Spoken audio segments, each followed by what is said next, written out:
On va passer tout de suite au focus parce que on va parler quand même du meilleur prof. Je vous rappelle, meilleur prof dans le chat. N'hésitez pas pour gagner les concours. On se passe un petit coup de jingle et on va parler tout de suite de GTO, Great Teacher Onizuka. C'est parti.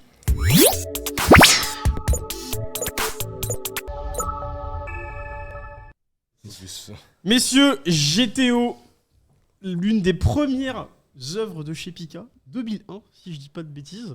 Dylan, toi, c'est ton œuvre préférée. Ah, mais c'est vraiment genre... alors toi, c'est GTO Max+++. Moi, c'est GTO top 1 de tous les temps.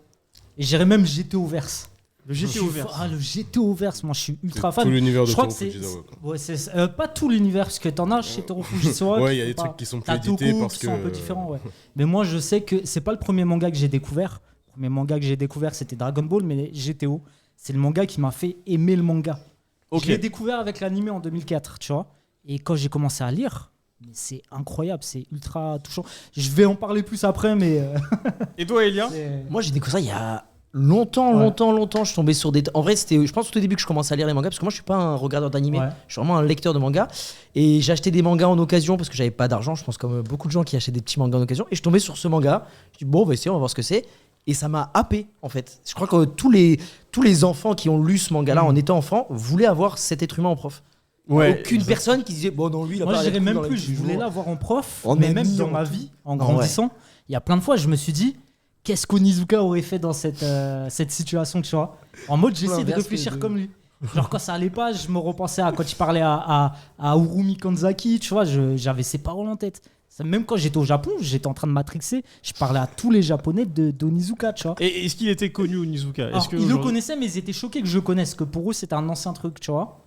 Parce qu'on le rappelle, hein, quand même, GTO, c'est un manga des années 90. Exactement. Tu as parlé du GTO Verse, donc en fait, c'est vraiment un manga qui est très très vieux. Regardez, Yo. 1998. Yo, il vous a quand même ramené. Non, c'est pas le premier. Ok. Dans quel magazine là, c'est le cover. Donc dans le Weekly Sunday, non? C'est Sunday. Je sais plus. Je sais plus non plus. En tout cas, c'est pas un Jump. Hein, vous enflammez pas.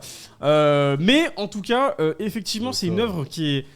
T'as quand même quelques années derrière elle, hein, c'est une œuvre des années 90. Et qui est toujours d'actualité. Et effectivement, nous, on a connu GTO, donc toi tu l'as connu avec l'anime. Yo, toi, comment t'as découvert un peu. Comment t'es rentré dedans? Non, moi en vrai, avec l'anime aussi.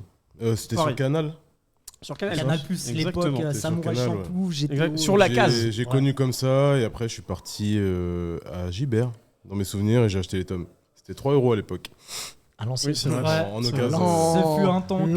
D'ailleurs, je vais vous dire un truc. Là, vous le voyez sur la table. On a sorti beaucoup de tomes collector. Dylan, il a ramené du coup le Bad Company. Il a ramené Kamen Teacher, qui sont des œuvres publiées chez Pika et qui font partie du GTO Verse.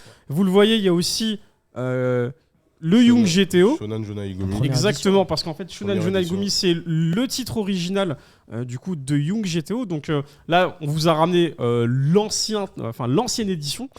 Ça, c'est pour vraiment pour les OG. Exactement. Voilà, et ça, du coup, ça c'est. Alors là, c'est mon tome encore avec du scotch. Il est en bonne. Je trouve qu'il est en bonne condition. Non. Là, il est pas trop jauni et tout. Non, mais les pages d'école. Les pages, par contre. Le temps fait son. Moi, le mien, il est clean. Mais justement. Si quelqu'un qui ne connaîtrait pas GTO et veut commencer, tu vois, je peux faire un petit topo de l'or. J'ai posé la question. Alors, dans le chat, on me dit il n'y a pas une Wet Gargoyle.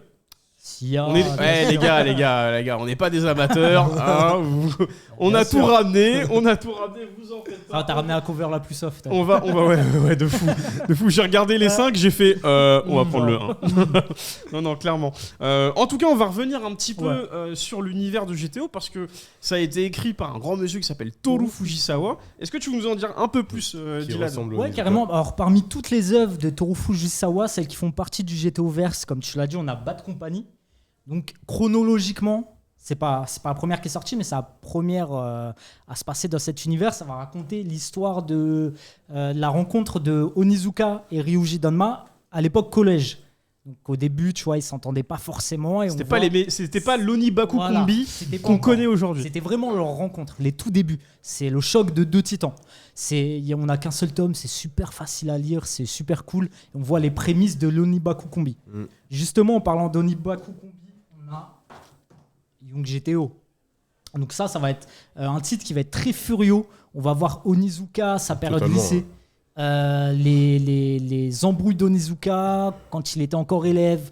Et ça, franchement, c'est un titre qui m'a bouleversé parce que t'avais de l'action, t'avais de la bagarre, mais t'as aussi énormément d'humour dedans. Il y a, alors, moi, je me suis tapé. Enfin, il y a un tome, en lisant des mangas, c'est la première fois que je me suis tapé un fou rire. En vrai, c'est vrai que dans Young GTO, et je suis comme toi, Yo, je te rejoins, c'est vraiment. La série, c'est déjà, vous avez rigolé avec GTO, mais vraiment de fou. Parce que toi, tu me disais, Elia, toi, t'as vraiment la première série. Ouais, j'ai la première série, moi. Ok, et t'es jamais rentré après dans le. Non, en fait, dans ma tête, pour moi, il y avait la première série, et après, pour moi, c'était des spin-offs, des choses comme ça. Et en fait, c'est tout à l'heure en lui parlant qu'il me dit, mais en fait, non, c'est un multiverse, limite le truc. Donc, je vais vraiment me plonger encore plus dedans parce que j'ai l'impression d'avoir raté un vrai truc. Alors, parce que en vrai, c'est aussi le défaut de l'animé, même si l'animé est très qualitatif, hein, on va pas se mentir. Le doublage français est excellent. Extraordinaire. Il y a des vannes qui sont très drôles. L'épisode où Fuyutsuki se fait martyriser par des élèves, tendez bien l'oreille parce que je vais pas le dire en live, mais il y a des vannes qui se perdent au fin fond du doublage. Et moi, un jour, j'aimerais bien rencontrer Benoît Dupac pour lui dire, mais comment vous avez eu cette liberté moi, je pense que c'est de l'impro. De pouvoir dire autant de choses. Non. Je pense que les Japonais, ils parlent pas français. C'est tout ça, c'est validé comme ça. Cette insulte-là que j'ai entendue quand Fuyutsuki se prend de l'eau par les élèves, vous savez, c'est l'épisode où en fait Fuyutsuki plaît énormément à la jante masculine dans sa classe, ce qui attise un peu la jalousie du coup de la jante féminine qui est dans sa classe, et elles ont décidé de martyriser leur professeur, et Fuyutsuki du coup elle s'en prend plein la tronche, et dans le doublage c'est très hardcore. Ils se sont un peu lâchés. Ils se sont vraiment lâchés. Et pour le coup, effectivement, ce que je te disais, c'est que t'es rentré dans l'univers de GTO, mais avant GTO, avant que Onizuka devienne prof, il y a vraiment tout son passé. Donc on a parlé de Bad Company, mais là où tu vas le plus rigoler, si déjà t'as rigolé avec GTO et que t'as pleuré, alors là mon gars, je te jure que en plus c'est la dinguerie. C'est un manga à part entière. En fait, même si peut-être t'as pas aimé GTO, ça peut-être tu vas apprécier, tu vois. En fait, en lisant Young GTO, tu vas vraiment comprendre pourquoi Onizuka est ce qu'il est, pourquoi il est si attaché à défendre des élèves rejetés, considérés comme des vermines par certains profs, tu vois. Tu comprends vraiment qui il est. Et en parlant de l'animé, comme tu as dit, justement, l'animé se termine, adapte une fin originale qui n'est pas dans le manga, donc ça conclut très rapidement. Ça s'arrête vers le tome 13-14 de GTO. Oui, et ce qui fait qu'en fait, il reste encore 10 tomes et il y a une grosse intrigue donc, dans le manga. Ça va beaucoup, beaucoup plus loin dans le manga. Effectivement. Et après, bien évidemment, on enchaîne avec GTO. Alors, vous l'avez vu, hein, cette édition n'est plus disponible parce que nous, on est des vieux et que du coup, on a ramené des gens extrêmement vieux. On a ramené nos tomes à nous, mais bien évidemment, Pika a republié, je crois que c'était pour les 20 ans de la série, justement, une nouvelle édition avec des nouvelles covers qui sont tout aussi chouettes. Covers très colorées. Exactement. Donc, n'hésitez pas. En tout cas, GTO est toujours disponible. Et ça fait plaisir parce qu'après on parlait des spin-offs parce que en fait tu l'as dit, le GTO verse, il y a encore plein de trucs. On est que à GTO, mais qu'est-ce qu'il y a après GTO? Alors après GTO, je me permets de le prendre. On a GTO Shonan 14D qui va nous narrer 2 semaines de cavale d'Onizuka. Ça se passe exactement entre le tome 19 et 20. Ça me tue parce qu'il a balancé 3 mots, 3 langues différentes. Shonan 14. J'avoue, One, two, three, il va la gérer. 3 langues différentes aussi. Ça marche. Non, mais tu vois, en fait, ça va narrer 2 semaines de cavale d'Onizuka qui se passe entre le tome 19 et 20 de GTO. Donc, chronologiquement, ça se place là. C'est assez intéressant parce qu'en fait, Onizuka, au lieu d'être prof dans une école comme dans GTO, il va être dans un foyer. Tu vois, il va retourner dans sa région où il était. De Shonan, justement. De Shonan, voilà. Et il va se cacher dans un foyer. Et là, on va explorer des thématiques assez profondes sur des enfants qui ont été mis en foyer, qui ont des problèmes aussi avec leur famille. Donc c'est assez intéressant à lire. Ça pour le coup, c'est vraiment pour boucher un trou scénaristique qu'il y a dans le premier... Oui, parce qu'en fait, dans l'histoire de GTO, il est parti 14 jours. Ouais. D'où, du coup, le 14... exactement. 14. Mais tu sais pas. 14, et assez marrant aussi. Ouais, il est cool. Assez cool à lire, assez rapide à lire. Franchement, c'est en un seul tome, non? Sachant, non, parce que je vois 0-1. Mais par contre, sachant, faut juste préciser, je pense que c'est sorti bien après la fin de GTO. Après, ouais. Entre-temps, il a exploré beaucoup de choses, dont Kamen Rider, dont Toko, Rosy Rose, Rosy Zero, etc. Toko, c'est vrai. Moi, j'ai kiffé. Hein, Toko, je les... Ouais. C'est un autre sujet. Mais c'est un autre... Oui, c'est un autre sujet. Après, faut dire que ce que j'aime bien chez Pika, c'est que toutes les œuvres de Fujisawa ont toujours été mises en avant. Ça, là-dessus, on le voit avec les spin-offs que Dylan vient de récupérer dans la main. Parce que, on vous l'a dit, là, on est en train de vous faire une rétrospective de tout l'univers GTO. Après, on va rentrer un peu plus dans les détails. Mais effectivement, là, les 2 tomes que tu as. Les 2 tomes, donc on a GTR qui a été un one-shot sur Ryuji. Donc Ryuji Dama. Ouais, Ryuji Dama qui est le meilleur pote d'Onizuka. Et qui est beaucoup plus impliqué du coup dans Young GTO que dans GTO. Okay, et en fait, ça fait du bien d'avoir une petite histoire sur lui, tu vois, dans ce bouquin. Ouais, parce qu'en fait, dans Young GTO, c'était vraiment une forte tête, même dans Bad Company. Ensuite, il est devenu mature, comme beaucoup d'entre nous, en vieillissant. Exactement. Et franchement, comme tu as dit, ça a été cool d'avoir la lumière sur lui. Et on a aussi quelques tomes sur Seijima. Qui était, quel personnage, Seijima. Un des meilleurs amis d'Onizuka qui est devenu policier. Et c'était pas gagné. Hein. C'était celui qui aurait eu moins de chances de devenir policier. C'est vraiment super intéressant de lire d'abord GTO, parce que du coup tu vois, et ensuite de lire Young GTO, parce que tu dis mais non, c'est pas lui. Tu mets grave du temps, tu es choqué.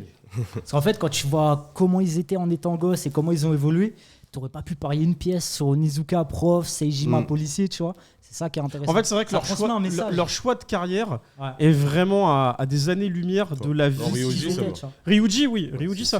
Et puis, ce qui est cool dans moi, alors personnellement, des œuvres du GTO-verse que je préfère, c'est vraiment Shonan Junan Gumi. C'est vraiment le Young GTO. Parce que c'est vraiment l'œuvre, et je te jure, Elia, si t'as pas plongé dedans, et pareil pour vous dans le chat, hein, d'ailleurs, n'hésitez pas à poser des questions. Pour moi, Young GTO, c'est vraiment l'une des meilleures séries que Fujisawa a faites. Parce que tu rigoles énormément. Il y a énormément d'enjeux, parce que là, on est dans un thème qui est complètement furieux, on peut le dire. Young GTO est un furieux aujourd'hui. À part entière. À part entière, parce qu'après, on sort de ça. Mais on garde quand même les codes. On garde l'esprit, les exactement, codes. L'esprit et les codes. Exactement. La mentalité reste, en fait. Parce les valeurs, ils restent aussi. Parce que Onizuka, en fait, je sais pas si tu te souviens, dans GTO, quand tu regardais l'animé, il avait toujours cette réputation c'est le grand Onizuka de Shonan et tout, etc. Ah ouais. Et moi, en fait, ça m'intriguait de me dire, mais tout le monde le connaît, tout le monde le craint une fois qu'on connaît son passif et qu'on se dit c'est lui Onizuka, mais j'avais jamais eu les réponses du pourquoi. Et je t'assure que du coup Young GTO c'est en 31 tomes si je dis pas de bêtises. Et ben en fait l'ancienne édition. Ouais, l'ancienne édition. Mais je crois qu'il y a plus de tomes que le c'est tome double. Ok, d'accord. Ok. Tandis que là on est vraiment sur une longue série. C'est assez long. Et t'en apprends énormément. Nagisa, par exemple, qui est la conjointe de Ryuji, et ben en fait, tu la rencontres directement depuis Young GTO. Tu vois, dans Young GTO. Et ben c'est pas la Nagisa que. C'est pas la Nagisa que exactement. Tu vois. En fait, tu connais la jeunesse de certains personnages, le côté sombre, on va dire. Tu vois. On a aussi ça. Alors moi j'aimerais bien que tu nous parles un peu de Kamen Rider. Kamen Teacher, j'allais dire Kamen Rider. Excuse-moi, désolé, je suis fatigué. C'est pas la même œuvre. Mais les motos sont stylées. Alors Kamen Teacher, on a 2 séries, Kamen Teacher et Kamen Teacher Black. Ça va raconter l'histoire aussi de professeurs particuliers, d'un professeur particulier dans le premier, Jumonji, qui a des méthodes assez spéciales comme Onizuka, tu vois, pour aider les élèves. Je vais pas trop spoiler, mais en fait, on va voir en lisant ça que c'est dans le même univers que GTO. Il y a Onizuka qui apparaît, et surtout le personnage est un des personnages principaux amis d'Onizuka dans GTO Paradise Lost, dont je parlerai tout à l'heure. Mais c'est un petit peu la même recette que GTO. On a un prof qui arrive dans un lycée pour aider des élèves en difficulté, donc c'est vraiment la même recette, c'est juste ces méthodes qui changent et on apprend qu'il y a toute une organisation derrière. Je vais pas spoiler puisque je risque de trop en dire. Mais c'est la même recette, c'est sauce GTO et ce qui a été fort avec un peu moins fun, mais c'est important de le lire parce qu'en plus Fujisawa, comme je le disais tout à l'heure, il a intégré des personnages de toutes ses œuvres dans Paradise Lost qui sort actuellement chez Pika. Donc c'est important de le lire. Tout comme Young GTO nous montrait les prémices d'Onizuka, ces autres mangas vont nous montrer les prémices d'autres personnages qui apparaissent plus tard dans Paradise Lost. Ça c'est vrai. Moi je trouve ça cool un peu ces caméos justement de série à une autre. Donc c'est des profs masqués comme vous voyez. Le nom multiverse il vient de là-dedans. Ouais, le GTO verse. À la fin on met tout là-dedans. Exactement. Franchement, c'est assez cool. Tu les avais lus Non, il y a une question dans le chat qui a été posée. Je sais pas si on peut me répondre derrière, mais est-ce que Kamen Teacher est encore commercialisé chez Pika ? C'est une bonne question. Je sais pas du tout. Parce que c'est une question qui a été posée, du coup je ne sais pas. Moi je l'avais acheté à la sortie, donc ça remonte. Ça remonte un petit moment. Ok. C'est dispo en numérique uniquement, les amis. Ok. Mais c'est toujours disponible. C'est du collector. Voilà, exactement. Donc, Après, en soi, je pense que c'est peut-être trouvable en occasion et tout. C'est pas un titre que les gens connaissent énormément. Ouais. C'est vraiment pour les fanas de GTO et pour les ceux fanas, qui mais veulent... comme le personnage revient sur le devant de la scène, en tout cas le personnage du premier Kamen Teacher, il y a peu de tomes. Ça c'est important. Ouais, il y a peu de tomes. Je crois 4 ou 6 de mémoire, je les ai plus. 4. Ouais, plutôt 4. Ouais. Je salue tous ceux qui viennent d'arriver dans le chat, bien évidemment. Vous savez, vous êtes dans le Pika Live. C'est une spéciale Gachakuta.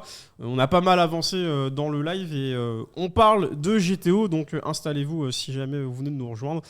Il y a beaucoup de choses à dire et on va avancer. Attends, moi je reviens vite fait sur Young GTO, mais je me souviens quand j'avais commencé à lire, j'avais kiffé cette page. Incroyable. Elle a été montrée tout à l'heure, il me semble. Elle est vraiment bien belle. Et en fait, moi je m'attendais à voir ça dans une grosse partie de sa jeunesse dans les premiers tomes. Ouais. Moi j'ai vu l'animé, je savais que ça respectait pas trop. Alors je me suis dit peut-être qu'il y aura des tomes sur sa jeunesse et après on part sur l'animé. Et en fait non, il change direct de style. Du coup j'étais grave déçu. Parce que direct il se coupe les cheveux, etc. Et on rentre dans le vif du sujet de GTO. J'étais un peu déçu à l'époque. Bon, après c'est vrai que... Petite histoire. T'oublies vite. Alors qu'il ressemblait à ça. Ouais, de base. Bon, là, c'est vraiment Onizuka. Et là, pour le coup, on est vraiment sur une adolescence un peu perturbée. Parce que là, on est vraiment... compliqué. Ouais, là, en fait, là, c'est dans Young GTO. Et c'est vraiment le début des chapitres. C'est ça qui avait été adapté en animé à l'époque. Exactement, sous forme d'OAV. Je trouve que graphiquement, ça donne l'impression que c'est sorti avant GTO. Oui, c'est sorti avant GTO. Parce qu'en fait... Au Japon, c'est sorti avant GTO. Mais chez nous, non, c'est GTO qui a donné la force de sortir Young GTO. Ok, d'accord. Je rappelle, dans le chat, n'hésitez pas, vous tapez le meilleur des profs pour remporter à la fin de ce live des petits goodies. Des beaux cadeaux.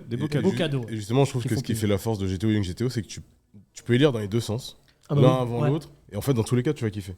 C'est ça, parce que moi je l'ai proposé dans un ordre chronologique, mais en vrai tu peux lire dans n'importe quel sens. C'est ce qui va se passer pour moi, ça va être GTO et après on va dans tous les cas, tu te fais ah ouais, ok. C'est pour tu retrouves tes personnages en fait. Donc si tu lis GTO d'abord, quand tu vas lire Young GTO, tu vas faire ah je l'imaginais pas comme ça. En fait, tu vas être surpris de voir le passé des personnages. Et si tu fais dans l'autre sens, tu vas être surpris de voir son évolution. C'est l'évolution qui va te choquer. Tu vas dire mais comment c'est possible, j'aurais jamais pensé.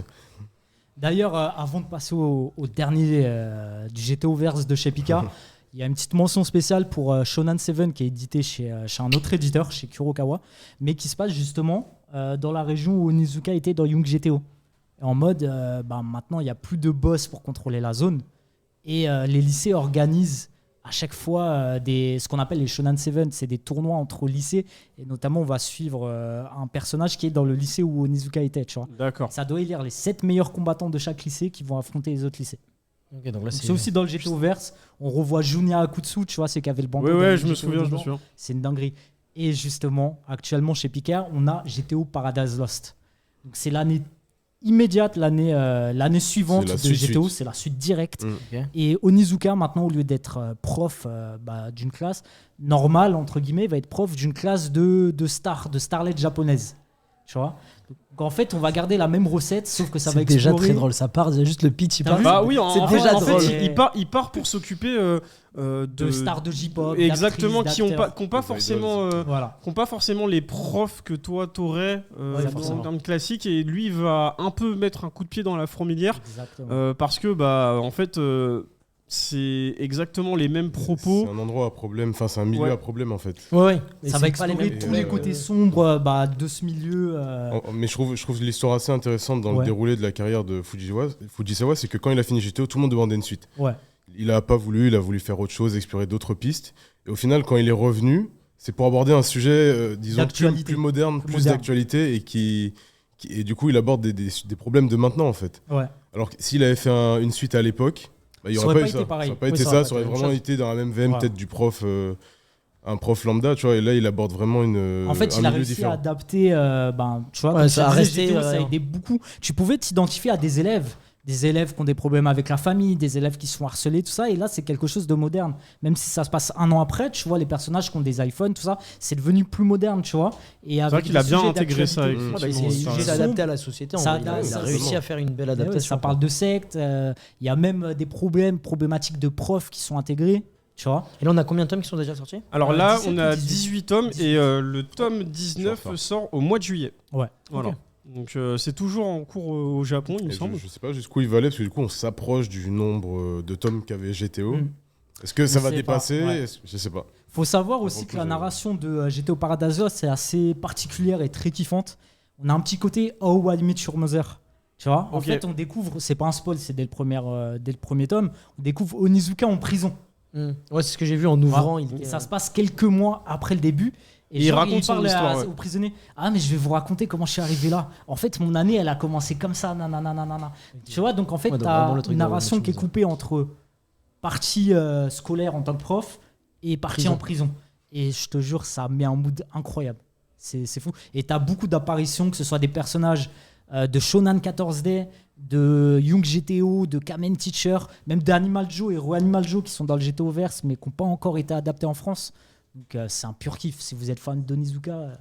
En vrai, moi je pense qu'il n'y a pas beaucoup de personnes aujourd'hui. Enfin, parce que GTO, c'est une série qui est assez vieille, il y a une vingtaine d'années. Quand même, il y a eu des gaps générationnels. Tout le monde connaît Onizuka, mais personne ne le connaît vraiment parce qu'il faut vraiment plonger. C'est des entre guillemets vieilles références en vrai presque. Exactement, tu sais que c'est le meilleur des profs et ça le restera, mais aujourd'hui c'est vrai que plonger dans tout l'univers de GTO, faut vraiment kiffer. Mais encore une fois, je pense que l'anime est une bonne porte d'entrée pour ceux qui veulent découvrir juste GTO la série de base, enfin la série qui s'appelle GTO de base, 25 tomes, je trouve pas ça énorme. Non, c'est pas énorme, et en vrai, si t'as bien kiffé, parce que les propos sont très intéressants. Hein. Tout à l'heure, on parlait des propos du showbiz dans le Shonen 14 Days. mais effectivement, dans GTO, on a tous ces problèmes scolaires parce que on parle d'élèves qui sont harcelés, parce que en ce moment qui sont encore plus dans l'actualité maintenant. Et ouais, voilà, c'est exactement ce que j'allais dire. Il y a beaucoup d'harcèlement scolaire aujourd'hui qui sont malheureusement dans les faits divers. Et je pense que si dans le chat ou si les gens nous regardent, moi je trouve que vous devriez peut-être lire GTO et peut-être que Onizuka sera un peu votre baume au cœur si vous êtes jamais victime d'harcèlement. Vous allez voir que Onizuka, lui, le harcèlement, il en fait vraiment une affaire personnelle. Et vous allez voir que il y va, exactement. C'est pas un mot dans le carnet de correspondance. On se dit pardon, on se fait un petit bisou. Exactement. C'est le genre, tu vois, si t'es avec ta bande de potes, tu vas raconter un truc, genre ça peut être le gars, tu vas penser qu'il s'en bat les couilles, qu'il va se mettre des baguettes dans le nez ou quoi, mais en vrai c'est le seul qui va faire attention vraiment à ce que tu dis, tu vois. Et tu lis les mangas, il a l'air de passer pour un con, mais c'est un gars qui a beaucoup d'empathie, qui est ultra altruiste. Et comme tu as dit, qui s'occupe de tous les problèmes. Exactement. Et là, vous le voyez, merci pour la planche. On est vraiment sur... je crois que c'est le premier tome, ça, où on a une élève dont les parents ne se parlent plus. Ils ont une grande maison. Et son père fait que travailler, calcule pas sa mère.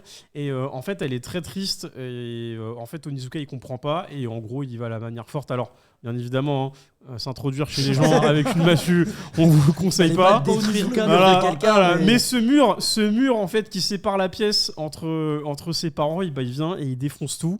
Et bizarrement, depuis qu'il a fait ça, ça va mieux à la maison. Mais ça va. Genre ça fait un drama. Ça fait un drama. Casser le mur symbolique. Exactement. Mais effectivement, Onizuka, c'est pas un prof comme les autres. D'ailleurs, en plus, on voit sa fiche là qui est là. Ça me fait assez rire. Mais effectivement, je trouve que pour un professeur, vraiment, je pense qu'on aurait tous voulu l'avoir une fois dans sa life. Tu l'as dit tout à l'heure. Je pense que toi, un prof comme Onizuka, t'aurais kiffé ? Au collège, j'ai eu un prof qui mettait des balayettes aux gens. Ah ouais. Non, mais en vrai... Réelle histoire, oui. En fait, c'était un ancien haut gradé en karaté. Et quand il n'en pouvait plus, il mettait des balayettes aux élèves. Mais ce gars-là, il était vachement respecté dans le quartier. J'en ai dit dans la cité, mais il était vachement respecté. Le grand frère. Ouais. En fait, du coup, il faisait ça, personne ne disait rien. C'est-à-dire que ça n'a jamais été rapporté au-dessus, etc. Je suis pas sûr, c'est parce qu'ils avaient peut-être peur, parce qu'il fait du karaté et que le karaté, c'est un peu mal. C'est ça. Après, pour revenir sur le cas de... Pour revenir sur le cas d'Onizuka, il y a quand même, il se confronte aux parents d'élèves parce que ces méthodes, c'est pas des méthodes conventionnelles. Pas du tout conventionnelles. Clairement, la force de GTO, c'est non seulement son caractère, sa volonté, Bon, le fait qu'il défonce la cresta du sous-directeur. Il y a toujours ça dans Paradise Lost. Les gars, si vous avez une cresta, l'achetez jamais. Déjà parce que c'est moche, et de deux parce que elle peut se faire défoncer à tout moment. Vous savez pas. Tu vois, c'est ça, c'est qualité. Et puis Onizuka, c'est pas juste un mec qui se confronte aux parents et qui casse des gueules ou casse des murs. En fait, on comprend vraiment que de par son passé, c'est le mieux placé pour comprendre des élèves en difficulté qui sont considérés comme des déchets, tu vois. Et en fait, il se met à leur place.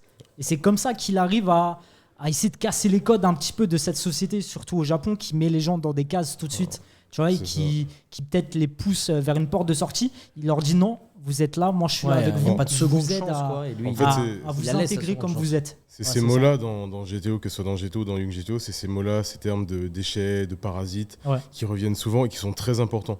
Parce que c'est des mots qu'on utilise envers des... Enfin là, c'est utilisé envers des enfants. Que les profs utilisent sans se rendre compte souvent. Imagine, tu dis ça à un enfant tous les jours, dans sa tête, il peut pas évoluer, il peut pas grandir. Ça le pousse vers le bas. Exactement. Donc si en plus t'es victime de harcèlement et ça, clairement psychologiquement je pense que t'es un peu abattu. Je suis sûr que tu mets Onizuka dans Gachakuta, il te casse des codes de ouf. Mais c'est ça aussi que je trouve qui est très très cool, même dans la traduction.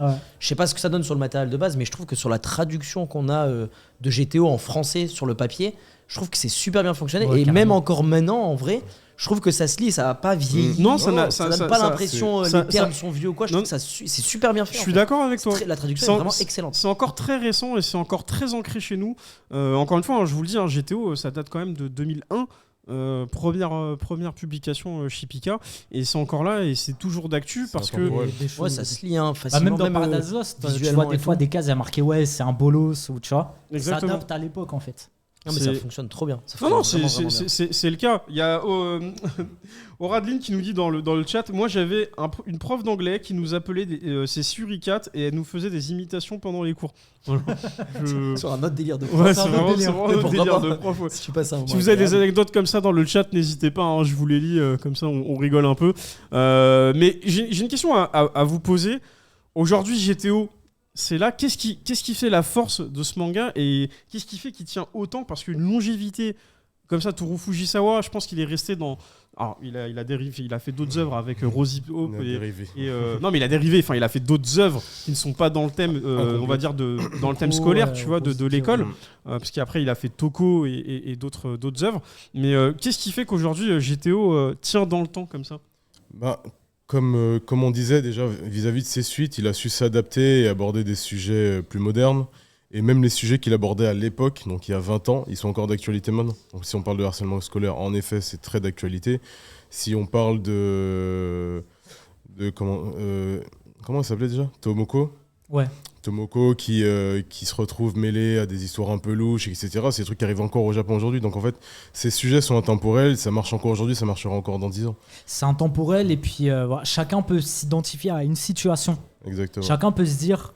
Ah bah j'ai déjà connu un mec comme ça au lycée qui se faisait mettre de côté, ou même moi peut-être j'ai été mis de côté. Ah mais j'ai déjà eu des problèmes personnels dans ma famille comme ça. Ah mais tu vois en fait il y a tellement de situations que c'est intemporel et chacun peut s'identifier à un passage du manga au minimum. Et surtout qu'en fonction des élèves concernés ou des situations, c'est à plusieurs niveaux. Donc là tu as le truc au niveau familial qui peut toucher beaucoup de monde, qui n'est pas forcément très grave, mais qui influe quand même sur toi, ta scolarité, ta personnalité.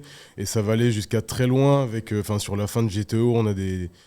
Je vais dire des tentatives de meurtre, on va dire, mais ça va vraiment dans des trucs beaucoup plus graves, en fait. Il y a Karakura qui nous dit dans le chat, j'ai l'impression que Fujisawa était déjà en avance sur son temps dès le premier tome de GTO. Pour moi, clairement. Ouais, c'est les thèmes abordés, en vrai. Il a su tu le connais, choisir ses thèmes. Parce qu'il s'est inspiré de sa vie. Ouais. Il a vécu ça un peu, Fujisawa? C'est un ancien furieux. Et donc, je crois qu'il a grandi à Hokkaido, c'était un peu plus reculé, mais ouais, c'était Non, mais du coup, je pense que faudrait regarder ce qui se disait exactement dans ces interviews à l'époque, mais il me semble qu'il y a beaucoup de choses que c'est du personnel, en fait. Ouais. Et c'est pour ça que c'est aussi bien abordé que ça. Même quand il montre le côté gang, tu vois, il va pas rentrer de ouf, enfin il va faire des stéréotypes mais pas de ouf, il va montrer un côté réel, pas en mode les gangs c'est les méchants, tu vois. Non, pour moi il a un très bon équilibre et c'est ce qui fait qu'il est bon. C'est l'équilibre qu'il a dans ses mangas, c'est ce qui fait qu'il est bon. Et le charisme des personnages. On en parle pas. Est-ce que vous pensez, il y a un truc qui me vient à l'esprit là maintenant. Là on a parlé de harcèlement, etc. Est-ce que vous pensez qu'aujourd'hui dans les écoles, on peut présenter une œuvre comme GTO. Pour C'est-à-dire moi, que, totalement. honnêtement, on va dire à partir de la 3e, tu vois, 4e, 3e, ça fait 14-15 ans. C'est quand on l'a découvert. Donc, moi je l'ai découvert à cet âge-là. Et je me dis aujourd'hui, demain, tu veux faire une prévention contre le harcèlement, alors tout ce qui s'ensuit et tout. Et comme on sait qu'aujourd'hui, le manga est vraiment d'actualité, c'est plus comme il y a 20 ans où nous, tu vois, quand on lisait, on était un peu reclus, on était sur le côté, etc. Je pense que, est-ce que vous pensez qu'aujourd'hui, dans une prévention pour le harcèlement, vous pouvez présenter GTO? Moi, je pense que 100%. 100%, ça serait vraiment un outil qui serait déjà très adapté pour... parce que ce qu'on dit, c'est que le manga en ce moment, c'est l'expansion, tout le monde parle des mangas. Et la manière dont c'est abordé, alors peut-être pas donner les 25 tomes, allez, on va tout lire et tout ça, mais récupérer des passages pour les présenter et tout, je pense que c'est super utile et ça sera super parlant pour les jeunes en vrai, plutôt que de leur montrer des vieilles feuilles avec des vieilles présentations Excel où on comprend pas grand-chose. Je trouve que ça, c'est vachement concret. Moi, non, vas-y. Non, vas-y, je te laisse Non terminer, seulement après je pense que c'est intéressant de le présenter, mais il faudrait aussi le présenter aux profs. Ah ouais. Parce qu'en vrai, c'est ça. Il faudrait que des profs puissent voir que, être prof, c'est pas juste avoir passé mon diplôme et transmettre un cours. C'est de m'intéresser à mes élèves. Ouais, c'est ça, c'est autre chose. Quand il y en a un qui se fait harceler, m'intéresser à lui et pas le laisser dans un coin, venir faire. Après, ça, c'est très japonais comme manière de penser. C'est que les élèves, c'est presque leurs enfants, ils doivent s'en occuper. Même ce qui se passe en dehors de l'école, c'est la responsabilité des professeurs. Ouais, c'est ça, ce qui n'est pas forcément le cas en France. Nous, dans notre système français, tu vois, Onizuka, il représente à la fois le professeur, mais aussi tout ce qui est autour. Donc, tout ce qui est la partie CPE, entre guillemets, qu'ils n'ont pas forcément au Japon. Et donc, est-ce qu'on peut dire qu'Onizuka, c'est un bon prof? Pas forcément, parce que sa façon de donner les cours, d'apprendre vraiment les cours de la vie. Les vrais cours. Après, lui, il est prof d'éducation. Alors, allons pas trop vite en besogne, mais effectivement, c'était ma question d'après. Je vais quand même revenir sur le chat et n'hésitez pas, si vous avez des questions, posez-les-nous. Et si vous voulez nous partager des anecdotes, n'hésitez pas non plus. Il y a BluePixie13 qui nous dit, c'est très marrant, j'ai eu un prof d'histoire qui lançait des livres quand les élèves bavardaient et qui a poussé une table avec son pied pour en réveiller un autre. Je crois que personne de ma classe n'a jamais fait autre chose qu'être attentif à 100% toute l'année après. En même temps, tu t'endors, tu te récupères un livre. Non, mais c'est une manière d'apprendre comme voilà, mais après, il y a des profs qui ont vraiment le sang chaud et qui sont ouais, qu'est-ce que tu fais et tout. Parce que voilà, c'est-à-dire que ton cours est tellement pas intéressant que du coup les élèves ils décrochent. C'est dur aussi au-delà, parce que là on est sur le côté un peu, c'est les profs qu'il faut qu'ils apprennent, mais je trouve que c'est aussi très dur d'être prof, d'avoir 30 élèves en face de toi, de réussir à les intéresser quand toute notre vie on se dit les maths ça sert à quoi, l'histoire ça sert à quoi. Moi pour le coup j'ai donné des cours pendant 1 an. Moi aussi j'étais surveillant, mais je faisais un petit peu des cours. J'ai fait des cours et j'ai fait qu'un an parce que c'est pas pour moi. En fait c'est très très dur de se dire t'es là, tu galères à expliquer un truc, tu t'es donné, t'as préparé ça toute la nuit et personne t'écoute. C'est pour ça, que ce soit une vraie passion, je pense. Oui, il faut que ce soit une passion, je pense. Moi, c'est juste qu'on m'a proposé un poste, j'ai dit vas-y, je prends. Et en fait, le truc du. Moi, c'était plus dans le graphisme et tout. Okay. Et le truc du. T'expliques un truc pendant 4 heures, et à la fin, on te dit comment on fait ça alors que tu l'as expliqué déjà 3 fois. Moi, vraiment, ça me meurt de moi. C'est dur. Tu l'as vraiment dit 3 fois, et en fait, juste le gars était sur son téléphone, il a pas écouté. Les profs de maths, alors imagine. Non mais après c'est dur de capter une attention où tu sais que c'est des adolescents, que tu vois ils ont d'autres préoccupations que ça. Dans la tête, c'est pour ça qu'Onizuka il est bien placé pour ça, parce que des fois il fait ses cours et lui-même il l'a emmerdé autant que ses élèves, donc tu vois des fois il s'arrête, il leur dit bon venez on va dehors, on va faire des. Mais alors tu vois, le truc quand même c'est qu'Onizuka on le kiffe en tant que prof, mais il y a un truc qu'il faut pas qu'on oublie, c'est qu'il a que 22 ans. Et pour un prof de 22 ans, je suis désolé mais il est vraiment très très très mature, enfin mature non, mais il fait très vieux. Ouais. Tu vois, pour le coup, moi, Onizuka, quand il disait j'ai 22 ans, et tu sais qu'il a des élèves de 16 ans, tu vois, il n'y a pas vraiment une grande différence d'âge. Un peu plus âgé dans la suite. Voilà, alors que nous, je suis désolé, quand on avait 15 ans, nos profs, ils en avaient 20 de plus ou 25 de plus, tu vois. À peu près, au moins à peu près. Au moins. Voilà, c'est presque un peu la centre aéré, centre de vacances. Voilà, là, les animateurs, ils ont 3, 4, 5 ans de plus que toi. C'est ça, et c'est vrai que tu t'entends bien avec eux. Mais effectivement, Onizuka, lui, pour le coup, c'est vraiment autre chose. Pas sûr qu'à 22 ans, en vrai, je ne sais même pas si on a assez d'années pour pouvoir enseigner. Je crois que c'est 25 ans minimum. C'est ça. En France, je crois. Non, mais parce que moi, je vous le dis clairement, moi, GTO, ça m'a matrixé. Je me suis dit, moi aussi, je veux devenir prof et tout. Mais en fait, je me suis dit, mais 22 ans, mais c'est trop tôt. Jamais de l'aide. En vrai, ça passe parce que tu as juste besoin de. Une licence, c'est 3 ans, il y a une licence. Bac 18 ans, 3 ans de licence. Un niveau master et. Devenir un stit à mes souvenirs ou même licence. Non, je crois que licence, tu peux déjà. Ouais, licence, tu peux passer le concours 3 ans. Et en fait, il suffit que tu sois de fin d'année, tu vois, tu as ta licence à 21 ans. Donc, Ouais, techniquement, Loni nous dit les concours, tu sors à 24-26 ans. Entre 24 et 26 ans. Donc, voilà. Après, si vous voulez devenir prof, en tout cas, et si Onizuka peut vous donner la vocation, en tout cas, n'hésitez pas. Allez casser des murs chez vos élèves. C'est ça. Mais aujourd'hui, en 2023, est-ce qu'on peut considérer que Onizuka est-il un bon prof ? Est-ce que, si tu remets dans le contexte... Moi, je pense très sincèrement que encore plus aujourd'hui, je pense qu'il pourrait être considéré comme un bon prof, pas forcément face à tous les élèves, parce que sa méthode d'éducation, entre guillemets, elle est vraiment pas adaptée à tout le monde. Mais je pense que dans les classes un peu à difficulté, les élèves où c'est un peu compliqué, je pense justement qu'avoir un Onizuka, ça peut aider à un prof qui comprend vraiment ses élèves, qui arrive un petit peu à les gérer parce qu'il est dans la même un peu folie que ses élèves. Il les voit pas comme des déchets. Ouais. C'est ça, mais qu'il les voit même juste pas comme des élèves lambda. Je pense qu'il les considère presque pas comme sa famille, mais c'est pas si loin que ça, quoi. Donc je pense que ça peut vachement aider. Mais après, encore une fois, je pense pas que c'est adapté à toutes les écoles, à tous les. Ni à toutes les personnes. Ouais, à toutes les personnes. On a premier de la classe, t'es studieux, lui, ça a aucun sens, quoi. Mais après, est-ce que c'est. Moi, j'aurais tendance à dire ça serait toujours un bon éducateur, tu vois. En fait, il y a une petite nuance entre professeur et éducateur, dans le sens où lui, il n'aura pas ce truc de pédagogie qu'il faut pour être professeur, ni pas forcément. C'est pour ça que mais il me semble qu'il est professeur d'éducation civique, donc dans tous les cas, ça reste un peu différent. Enfin, c'est pas genre il est prof d'éducation civique. Il me semble qu'il est prof d'éducation civique. Ouais, lui, le civisme, c'est pas trop. Il a une manière de voir le civisme. Je pense que ça pourrait être un bon prof, parce que être prof, comme je le disais, c'est pas juste enseigner une matière. C'est vrai que sur ce côté-là, ce serait plus compliqué, tu vois. Oui. Mais en tout cas, je pense que même en sortant des classes à difficulté, dans toutes les classes, il y a des problèmes dans toutes les classes. Il y a des groupes peut-être personnels et dans des écoles, il faudrait des mecs comme ça qui s'intéressent, quand il y a un élève qui dit quelque chose, qui s'intéresse vraiment à ce qu'il dit, qui puisse les comprendre. Et, même moi, quand j'étais jeune, je faisais des conneries, tout ça. Mais c'est le métier du CPE, concrètement. Est-ce que tu ressemblais déjà à SCH au collège ? Non, tu sais que j'ai eu une époque, j'avais fait des 13 gros à la chaîne Paul. Ah ouais, ça je vois bien. Photo, ça met juste maintenant. De fou. Non, j'avais pas les cheveux.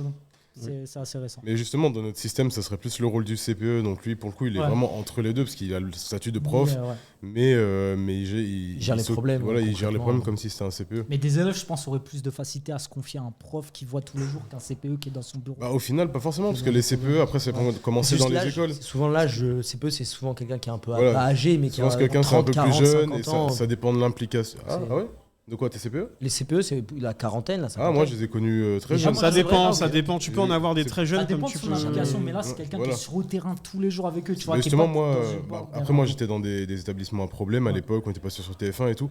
Et forcément, ils étaient vraiment impliqués. Ils étaient impliqués, on les connaissait bien. Le matin, ils nous attendaient à l'entrée. Et ça discutait, tu vois. Enfin, carrément, on venait des fois plus tôt juste pour discuter, pour dire il y avait le match de foot, on a parlé, tu vois. Et c'est le genre de truc qu'il faut, c'est de l'implication, pas forcément de tout l'établissement, pas de tous tes profs, mais au moins de certains, ou peut-être des gens comme les CPE par exemple, ou certains profs avec qui tu es plus ou moins proche. Moi je sais que j'étais plus proche de mon prof de physique par exemple, des trucs comme ça.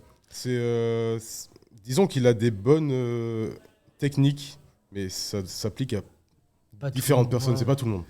Faut doser. C'est entre guillemets un échappatoire un peu. C'est ça. Mais je pense qu'il a raison, faut être à l'écoute. Et Loni aussi, Babylonia a dit la même chose. Elle a dit la vérité, pour répondre à la question si Onizuka sera un bon prof en 2023, c'est que la vérité est que non, par son enseignement non encadré. Et ça c'est vrai, parce que il est vachement borderline Onizuka dans son enseignement. Même ses sorties scolaires, elles sont un peu what the fuck. Mais à contrario, elle dit mais oui dans sa personne et son écoute. Donc c'est ce que Yo vient de dire. Mais le contexte du Japon est aussi différent. On n'est pas en France. Est-ce qu'aujourd'hui un Onizuka français ça marcherait ? Il tient 2 heures et après il se fait virer par l'académie. Oui, avec les méthodes. Se passe, je suis clair. Il faudrait que ce soit un prof remplaçant. Ouais, mais c'est le cas. C'est le cas au début. Au début, il est remplaçant. Et puis même dans Paradise Lost, il est en binôme avec Nana, une autre prof. C'est ça. Aussi pour cette classe, donc ils l'ont jamais vraiment laissé tout seul, tu vois. D'ailleurs, dans tout le GTOverse, hormis Onizuka, est-ce qu'il y a un personnage qui détonnent plus que d'autres? Est-ce qu'il y a vraiment des persos qui vous ont marqué, que ce soit dans la lecture ou dans l'anime? Celui qui veut que Onizuka se fasse virer à chaque fois là. Ah, Uchi Yamada, ouais.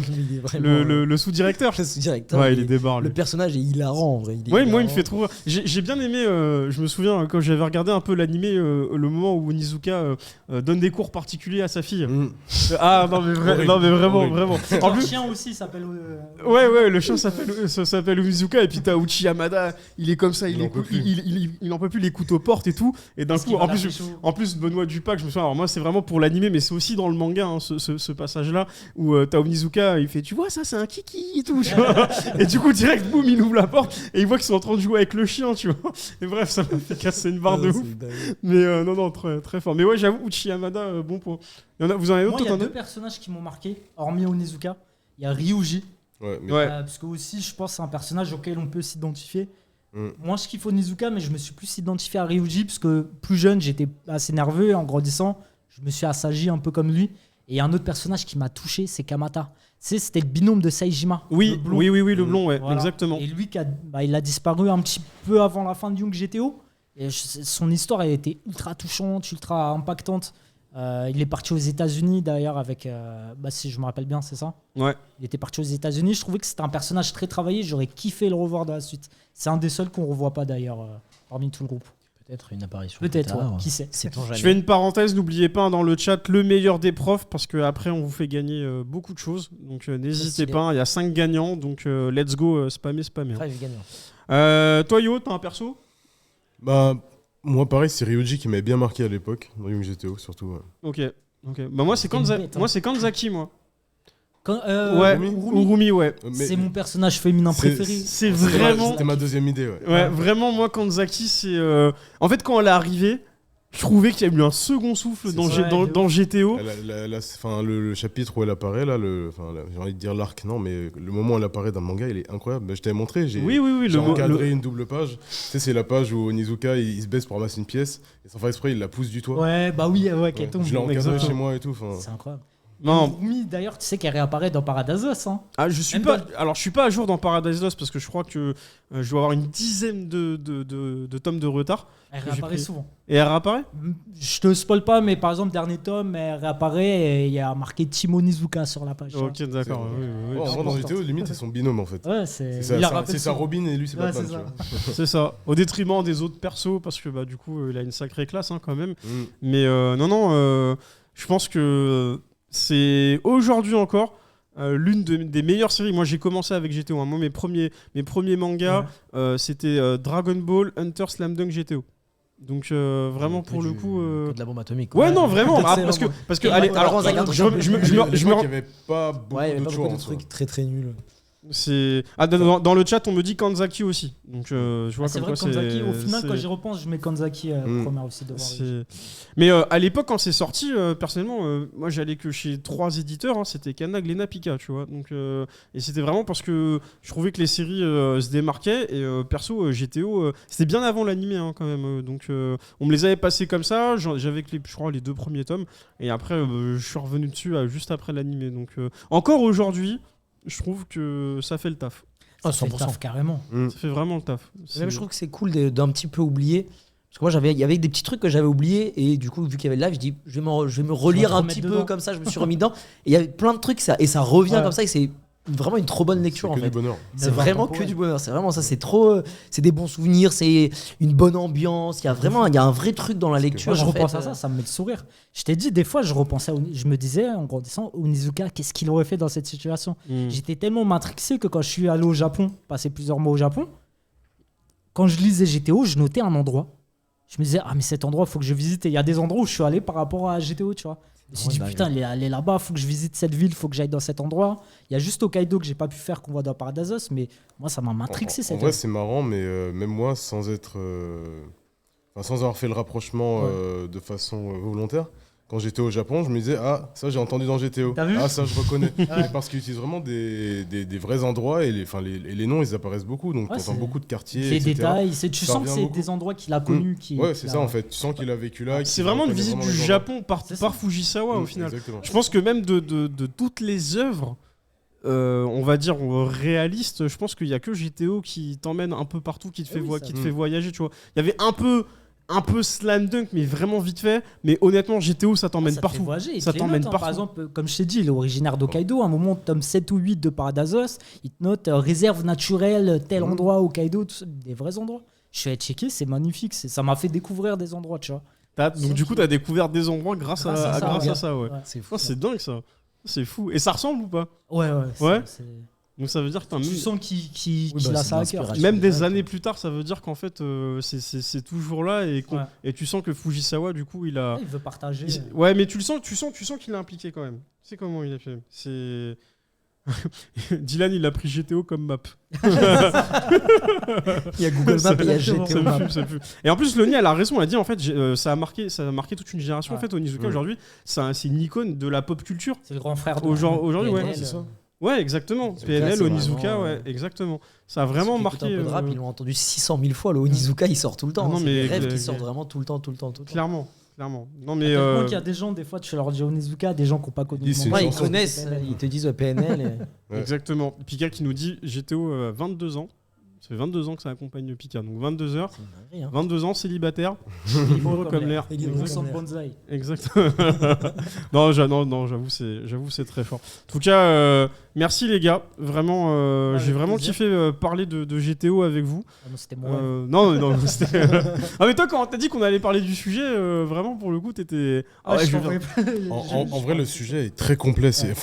Là, c'est difficile d'aborder tous les points de GTO parce qu'il y a beaucoup de problématiques, beaucoup de choses dont Toru Fujisawa parle. Mais ouais, c'est cool de faire une petite. Comment on dit comme tu as dit, c'est complexe, on pourrait en parler des heures. Là. Franchement, ça parle de sectes, ça parle de sectes, ça parle de plein de sujets. Il y a un point, parce que je l'ai vu passer dans le chat tout à l'heure, il y a un point dont on n'a pas parlé, pour finir, mais c'est vrai qu'il y a aussi le côté sexualisation. Parce que c'est vrai qu'aujourd'hui, il y a beaucoup de gens qui ici lisent GTO avec tout ce qui se passe aujourd'hui encore dans notre société serait très mal vu parce qu'il y a des choses qui ne passent pas. Il faut vraiment prendre en compte que c'est japonais années 90-2000, c'est vraiment pas même aujourd'hui. Moi j'étais au Japon il y a vraiment quelques jours, je suis rentré lundi du Japon. Et même au Japon en vrai aujourd'hui ils ont une vision du sexe qui a des années-lumière de la vision qu'on a en Europe et en France de manière générale. C'est un peu plus libéré, je trouve. C'est-à-dire, tu vas aller en grande surface et tu vas voir des sextoys pour ne dire que ça. Enfin, plein d'autres petites choses comme ça. Normal, rangé à côté. Il y a dans les 7-Eleven, c'est à côté des Ouais, après, c'est bien caché quand même. Il y a quand même. C'est un peu séparé, tu vois. Mais ça veut dire, ça se trouve, ils ont une vision de la sexualité qui est vraiment pas du tout la même qu'en France. Donc, oui, on pourrait blâmer le fait qu'il y a des moments où c'est quand même un peu limite. Mais c'est une autre vision en fait. Justement, je vais venir là-dessus parce que moi j'ai fait essayer des GTO à des personnes et en fait souvent c'était des filles, des amis à moi. Comment GTO, ils me disent ouais, non, c'est un gros dégueulasse, je sais pas pourquoi tu kiffes. En gros, c'est ça. C'est dur. Parce que le truc il commence, il regarde sous des culottes. Tu regardes et avec tous les problèmes de harcèlement et tout qu'on a en ce moment, qu'on voit sur les réseaux et tout, donc forcément tu vois du négatif. Et c'est peut-être le seul truc qui pourrait bloquer dans la lecture de GTO, c'est le début. Parce que tu comprends pas encore que c'est une façon de pointer du doigt des problèmes de société. Tu dis ouais non, juste le personnage il est dégueulasse. Et enfin pas que lui du coup, Chiyamada aussi, etc. Et c'est juste cette vision-là, ça peut bloquer certaines personnes. Ouais, je pense, et encore c'est plus profond que ça, puisque c'est vrai qu'en commençant on a cette vision d'Onizuka. Mais au final Onizuka, c'est un gars, on va dire, qui a que de la gueule. Qui fait ça, mais derrière c'est le gars il a déjà jamais touché une fille. Tu vois, il est encore puceau. Et même quand il a eu l'occasion, il a refusé. Il a eu l'occasion plein de fois de le faire, il a refusé. Et en fait, c'est une image qui se donne. Et c'est pareil, en fait, c'est une image de déchet de la société, même en étant adulte. Alors qu'au final, c'est la personne la plus bonne et la plus altruiste qu'on puisse voir dans le manga. Tu vois. Mais tu le sais pas direct dans les premières pages. Direct. Dès les premières pages, mais je pense justement c'est un professeur, c'est pour voir des meufs, en fait. Le premier truc que tu vois, c'est qu'il veut devenir prof pour les étudiants. Et en fait, quand t'es pas initié au manga en fait et que tu connais pas trop ce que c'est le Japon, etc. Il y en a qui vont rester bloqués là-dessus. Mais je pense justement c'est intentionnel, c'est comme les élèves. Oui, mais non, mais c'est surtout, je pense pas que c'est un manga que tu peux recommander à quelqu'un qui n'a jamais lu de manga. Quel premier manga je peux lire? GTO. Bon, c'est un peu compliqué. En fait, moi, des fois, on me demande des trucs un peu sociétal et tout. Moi, je pense à GTO, mais parce que sur la durée, sur tout le récit, ça parle de beaucoup de problèmes de société, mais en fait, c'est vrai que sur les premières pages, quand t'es pas habitué au manga, il y a des bonnes remarques dans le chat. Il y a Tifalia qu'on salue d'ailleurs qui nous dit GTO sortirait maintenant, c'est sûr que ce serait limite. Cependant, c'est à voir avec un regard d'époque. Il faut juste en avoir conscience. Elle a raison. Faudra adapter. Il y a Ace Kun qui nous dit c'est culturel, la réaction est compréhensible à travers notre prisme d'Européens. Si tu t'intéresses un minimum à la culture, après c'est plus compréhensible. Et pour finir, Blue Pixie qui nous dit je suis une femme et j'adore GTO. Effectivement, je ne le mettrai pas entre toutes les mains, mais il y a des tas de sujets sérieux dedans. Ouais, je suis d'accord. Vraiment, il y a des tas de sujets sérieux. Je suis d'accord. Faut pas juste s'arrêter à ce que vous voyez, parce qu'en fait, vous allez voir que le propos qui est établi de manière grossière au début, il va être traité beaucoup plus tard, et vous allez comprendre pourquoi en fait il agit comme ça. En fait, c'est juste pas caricatural. En fait, GTO c'est un iceberg. Je veux dire, en fait, si tu te limites à ce qu'il y a au-dessus de l'eau, tu vois pas toute la beauté de l'œuf en dessous. Tu vois. Tout l'intérêt de l'œuf, tu le vois pas. Tu vois, et encore, faut creuser un peu. Même dans Paradisos, tu as des sujets vraiment hard. Ça te parle de sexe, ça te parle de V-word, pas qu'avec des élèves, mais avec des collègues profs, tu vois. Et il y a des sujets hard, mais ça tape dedans pour justement les éclater et les dénoncer. Tu vois, c'est important de nos jours, parce que la génération de maintenant, ils ont tendance à savoir ce qui se passe sur les réseaux, où tout se passe bien, et tu vois. Enfin, sur certains réseaux, on parle pas de Twitter, voilà. En fonction de ton cercle, tu penses que tout se passe bien, et t'es pas conscient de ce qui se passe, tu vois. De comment ils sont maltraités à l'école, etc., etc. Donc c'est important. Enfin, je pense c'est pour ça qu'il faudra encore en parler, présenter l'œuvre aujourd'hui pour donner justement cette vision de tout ça aux plus jeunes. Et bien ce sera ta future chronique. Une bonne chronique. Il a pas souri. Ouais, il a pas souri. Vas-y, qu'est-ce qu'il me raconte ? Ça va être long. Je pense qu'on a fait le tour, les gars. Ouais. Je pense qu'on a un peu tout dit sur notre professeur préféré. Donc bien évidemment, ne vous cantonnez pas à juste son apparence un peu bizarre. Vous allez voir que GTO, c'est une très bonne œuvre. Vous allez kiffer. Et si il y a des plus jeunes qui nous regardent, et si vraiment vous vous sentez pas écouté par vos profs ou quoi, je pense que GTO, même si c'est une œuvre fictive, je pense qu'Onizuka peut vous remettre du baume au cœur. Vraiment. Vous réconforter. Et exactement. Vous aurez des réponses même peut-être. Et vous aurez peut-être des réponses aussi, effectivement. Comme dit Aorumi, ça y est. T'as eu plein de catastrophes dans ta vie, maintenant souris à la vie. Exactement. C'est le moment d'inverser la tendance. C'est vrai. Et vous allez beaucoup rigoler aussi. Vous allez beaucoup rigoler. Vraiment beaucoup rigoler, que ce soit les têtes d'Onizuka à chaque fois. T'as une scène marrante en tête là. C'est dans GTO. Moi c'est dans Young GTO. Young GTO, il y a une scène quand il est avec Ryuji dans l'hôtel et il y a un trou, ils se font attaquer. Tu vois de quoi je parle ou pas? Moi, il a un truc coincé dedans. C'est plus des trucs pipi caca, qui m'ont fait rire. Je parie que toi, c'est vraiment. Mais des fois, c'est très con. Des fois, c'est vraiment border, c'est très con, mais ça marche. Ouais, c'est bon. Juste pour finir, on vous demande là à tous les trois, quelle est votre série préférée votre série préférée du GTO verse? Moi, c'est Young GTO. Mais après, bon, tu connais Furio. C'est ça, là, toi, t'aimes la bagarre, toi. T'aimes la bagarre. C'est GTO. Base, et toi, Dylan? Moi, ultra fan de Furio, donc Young GTO. Ouais. Et je dois dire, par contre, petite mention spéciale à GTO Paradise Lost, que là, ce qui se passe actuellement, t'as des personnages de partout. T'as des personnages de l'Onibaku qui arrivent, t'as des personnages de Shonen 14D, des personnages. Le personnage d'Animal Joe, ça va rester tout le temps. Il va pas lâcher le 14D. C'est l'habitude de 1, 2, 3, viva l'Algérie. Ça fait le mélange de langues comme ça. Et moi, Young GTO et Paradise. Pareil, je te rejoins. Young GTO à fond, vraiment lisez. Vous pouvez commencer par vraiment soit GTO, soit Young GTO, et après vous pourrez faire les suites, mais en tout cas c'est disponible chez Pika, c'est là depuis 22 ans, donc ouais, franchement toujours un kiff, des nouvelles covers. Vous avez Bad Company aussi qui est là, qui retrace la rencontre entre Onizuka et Ryuji Danma, donc vous pouvez vraiment vous régaler avec toutes ces œuvres, il y a de quoi faire. Et puis voilà, vous pouvez arrêter un moment, reprendre après, parce que je sais qu'il y a beaucoup de tomes. Donc, ça se lit facilement, je trouve. C'est très simple. C'est pas une lecture compliquée, ça prend pas vraiment la tête. C'est ça. C'est une bonne lecture, c'est fluide. Non, c'est très très cool. Clairement. C'est très très cool.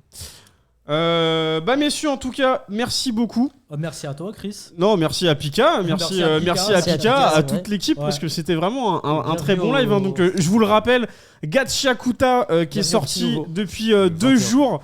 depuis mercredi dernier. Donc vous avez le tome 1 et 2 qui sont disponibles dans le chat juste avant qu'on se quitte. Le meilleur des profs, c'est le concours là actuellement. Vous pouvez remporter, comme je vous l'ai dit, les toilettes. Ah, c'est fini. Ah bon, bah on me dit que c'est fini. Tant pis. Vous pouvez remporter les toilettes. Mais non, mais bougez pas parce que demain on revient. Demain, il y aura encore d'autres concours à gagner avec d'autres mots. Donc revenez demain de 16h à 19h pour le Pika Live. Messieurs, je tenais à vous remercier parce que c'était très cool. Dylan, merci, où est-ce qu'on peut te retrouver ? Moi, on peut me retrouver sur mes réseaux, Scandolero, sur le site web OneLife-Media et puis sur l'After, Tomodachi parfois. Ok. On peut me retrouver partout. Let's go. Elia, à la Fnac de Créteil Préfecture. Rayon manga assis par terre. Ouais, c'est vraiment rayon manga assis par terre. Sur TikTok et sur Instagram, Elia Vu. Voilà, je parle manga, j'aime les mangas, c'est bien les mangas. Ok. C'est ma DA. Et toi, Yo Moi, dans l'ombre de Chris. Derrière Chris, Tomodachi, toujours. Ouais, sur Tomodachi, si vous ne connaissez pas, vous pouvez aller voir sur nos réseaux. Du coup, voilà, comme on parle de prof et tout, je vais donner des devoirs aux gens. Avant le live de demain, lisez des Gachakuta. Voilà. Parce que c'est disponible sur le site de Pika, il y a le premier tome. Donc c'est vrai qu'il y a le premier tome en plus, comme ça, gratuitement en lecture, c'est une dinguerie. Demain, ils vont en parler, en fait, donc ça peut être intéressant de le lire d'ici là. C'est des bons devoirs, en vrai. Moi, j'aurais bien aimé avoir des devoirs comme ça à l'école. Non, c'est clairement ça.